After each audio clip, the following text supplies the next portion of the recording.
Hello, Contrary from Multipology.com, and welcome back. Today we're going to be covering how to get cycle skies in the Blender game engine. The process is actually very simple, so let me show you. Start by opening up your version of Blender. In this tutorial I'm going to be using Blender 2.77a. I know it's not the latest version, but it's what I have. Okay, so you can start by deleting everything you've seen and going from Blender Render to Cycles Render. I know this is revolving around the game engine, but this is how you do it. So if I press Shift A and I add a camera in, and then press Alt R to clear this rotation, I navigate and then press R, X, and then 90 to get the camera aligned properly. Okay, so because this is cycles, if we go to the world panel, there's this little custom nodes thing. So if we say use nodes and we go with sky texture, because let's be honest, that's a good looking one. 0 to go to the camera, and then Shift Z. In it we can see our sky texture. So if I just adjust it to something that I like, I usually use this one, but I'll stick with default cycles skies for now. Let's say I want something maybe brighter on one side, kind of like this. This looks nice, a bit like a sunset or a sunrise, something like that. Looks nice. So here's what we're going to do. We're going to select the camera. Well, I guess we already have it selected, so it's not really necessary, but we're going to go panoramic. So this will do this to our view, and then we don't really need that, so we're going to go fisheye. And let's see, to rectangular, this thing here. Basically, this is what I use for making 360 videos, if you've ever seen some of those older ones that I did. But we're just going to use this mode here, because it pretty much does it, because you can kind of see the sun-like thing here, and it's the full cycle sky, 360 degrees. So next comes simple rendering. So I usually pick JPEG for my rendering quality, top quality. And we want, because it's a cycle sky, we don't need extreme amounts of resolution, but if you want to go big, do 1920 by 1080, that does good. And so yeah, so now all you need to do is like tap render, there you go, and that'll just render it out. So unfortunately I'm live streaming this, so I can't cut out the rendering, but it should go quite quickly. But as you can see, if I zoom in, because we're in cycles, you don't need to get a lot of the quality of the sky up, because it's just a sky after all. You're basically stealing their sky in a slightly, very simple format. It works. Screen chat. To watching. What? But anyways, yeah. So as this renders out, I'm just gonna open up a new tab and open this up, and this is going to be, give a second to load. Mine always crashes because I have Blend for Web loading. Come on. Okay, there we go. I'm going to delete everything in the scene, and I'm going to go from Blender Render to Blender Game. I'm going to check GLSL because, let's be honest, that looks really cool. And I'm just going to add a camera. 0 to the camera, Alt R, R, X, 90. There we go. Shift F, and I'll just like E, bring it up a bit, and let's just align it so it looks kind of good on the scale of things. Okay, there. So if I make this a logic panel, I just go like this, zoom in a bit. Oh, here, I'll switch to my touchpad. Okay, there we go. I'm just gonna add a simple always sensor here. Add and controller, wire that in. Go like this, and then I'm just gonna go over here and I'm gonna say scene.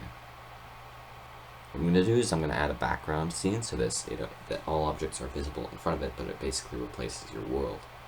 Then I'm just going to add a new scene. I would call it like a sky if you want, like a Blender game, because it is. Shift A, add a camera. So there are a few things one does when using background scenes.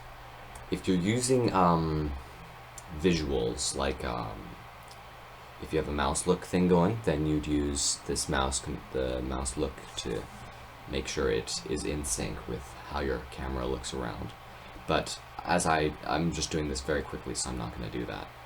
But if I go to scene, back to our scene, background scene set sky, and then go back to our, and then actually just in front of our layer here, I'm just going to add a cube, scale it down, like there, head back to sky here, Shift S, cursor to center, Shift A, and I'm just going to add a UV sphere.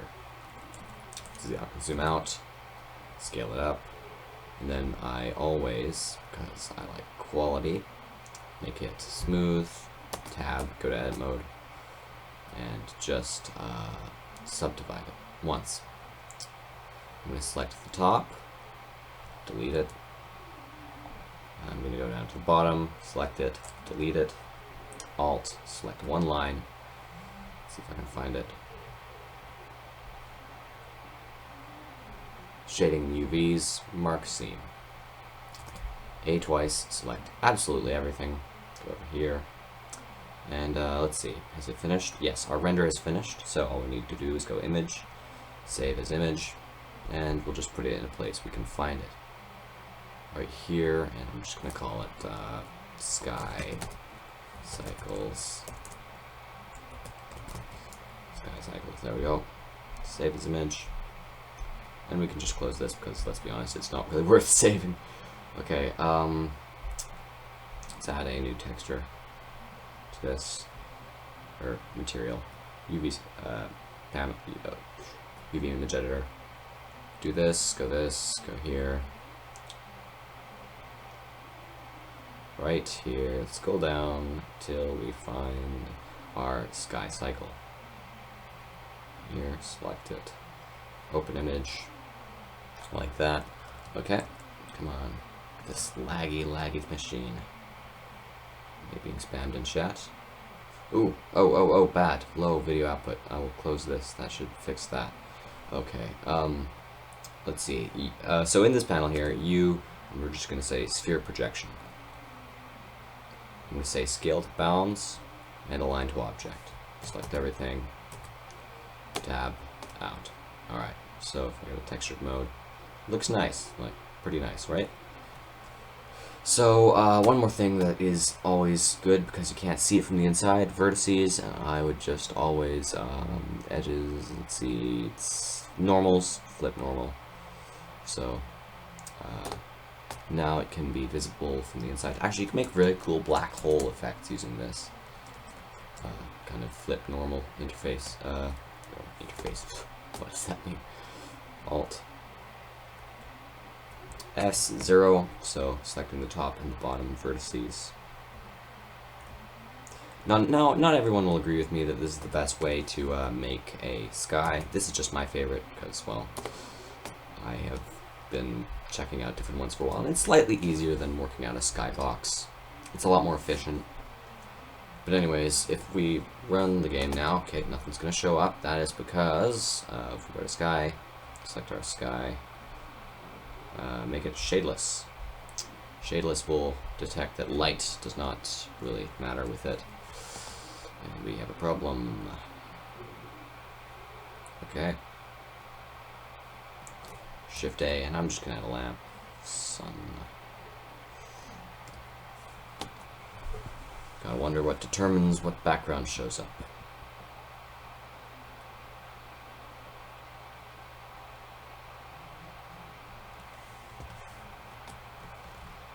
Finding this a little odd. Well, if at all problems, I don't want to work on solving problems right now. I'm a bit out of it today, so I'm just gonna select this. Wait a minute. Aha! There we go. Textures panel. How could I possibly forget this? I must be like really out of it today. Okay, there we go. How can I forget that? Scene. Okay, there we go. Better. Okay, so that's how to make Cycle Sky in VG. If you want, you can like install some good shader at 2D filter add-ons and like add depth of field and motion blur and bloom and a bunch of other things to make it look really cool and kind of like Cycles. But anyways, goodbye.